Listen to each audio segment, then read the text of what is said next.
Hi hello నమస్తే welcome to movie mixture. Allu Arjun project కోసం లోకేష్ కనగరాజ్ పక్కా స్కెచ్ తో ముందుకు వెళ్తున్నాడా? గ్రౌండ్ వర్క్ స్టార్ట్ చేసేసాడా? కూలీలో కేవలం స్పెషల్ సాంగ్ తో సరిపెట్టేసిన పూజా హెగ్డేకు ఈసారి న్యాయం చేయబోతున్నాడా? బన్నీ పూజా హెగ్డేతో లోకేష్ హ్యాట్రిక్ ప్లాన్ చేస్తున్నాడా? కూలీ తర్వాత డైరెక్టర్ లోకేష్ కనగరాజ్ అల్లు అర్జున్ 23 పై కాన్సంట్రేషన్ స్టార్ట్ చేశాడు. ప్రస్తుతం రాకా షూటింగ్ తో బిజీగా ఉన్న బన్నీని వెయిట్ చేయించకుండా ముందుగానే భారీ ప్లాన్ సిద్ధం చేసుకున్నాడట. Character design, script finalisation, music sittings లాంటి ప్రీ ప్రొడక్షన్ పనులన్నింటినీ త్వరగా ఫినిష్ చేయాలనుకుంటున్నాడట. రీసెంట్ గా ముంబైలో బన్నీపై లుక్ టెస్ట్ కూడా కంప్లీట్ చేశాడని సమాచారం.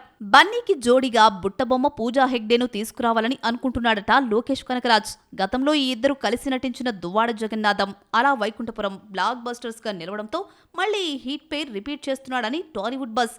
కూలీలో పూజాను జస్ట్ స్పెషల్ సాంగ్కే పరిమితం చేసిన లోకి బన్నీ 23లో ఫుల్ లెంత్ రోల్ ఇచ్చి న్యాయం చేయాలనుకుంటున్నాడట. టాలీవుడ్ మీద అలకపూనిన పూజా హెగ్డే బాలీవుడ్ లో ప్రూవ్ చేసుకుందామని వెళితే అక్కడ కూడా సక్సెస్ దక్కలేదు.